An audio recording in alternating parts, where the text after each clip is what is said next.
அஸ்ஸலாமு அலைக்கும் வரஹ்மத்துல்லாஹி வபரகாத்துஹு. தமிழ் பழமொழி.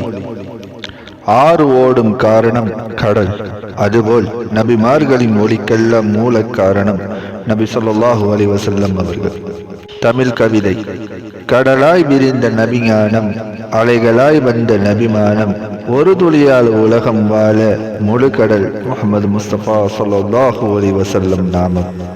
இக்கவிக்கு ஏற்றாற்போல் இமாம் பூஸரி ரஹ்மத்துல்லாஹி அலைஹி தனது புர்தா ஷரீஃபில் 39வது பைத்தில் இவ்வாறாக குறிப்பிடுகிறார்கள்: وَكُلُّهُمْ مِنْ رَسُولِ اللَّهِ مُلْتَمِسٌ غَرْفًا مِنَ الْبَحْرِ أَوْ رَشْفًا مِنَ الدِّيَمِ.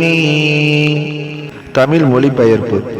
ஏனைய நபிமார்கள் அனைவரும் அல்லாஹுவின் திரு தூதர் ஸல்லல்லாஹு அலைஹி வஸல்லம் அவர்களிடமிருந்து அவர்களின் ஞானம் என்னும் கடலில் இருந்து ஒரு கையளவு நீரை அல்லது பெருமலையிலிருந்து ஒரு துளியை மட்டும் எடுத்துக்கொள்பவர்கள் ஆவார்.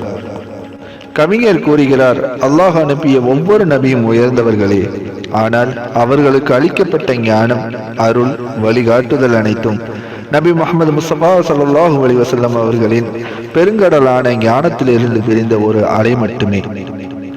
சிலர் அந்த கடலில் இருந்து ஒரு கை நீரை எடுத்தவர்கள் போல, சிலர் மலையில் இருந்து ஒரு துளியை சுவைத்தவர்கள் போல. அதனால் தான் கவிஞர் நபி ஸல்லல்லாஹு அலைஹி வஸல்லம் அவர்களை ஞானத்தின் கடல் என்றும் ஏனைய நபிமார்களை அதிலிருந்து பயன்பெற்றவர்கள் என்றும் அழகாக எடுத்துரைக்கிறார்கள். நபிமார்கள் எல்லோரும் ஒளிதான், ஆனால் அந்த ஒளியின் மூலச்சூரியன் நபி முஹம்மது முஸ்தபா ஸல்லல்லாஹு அலைஹி வஸல்லம் அவர்கள்.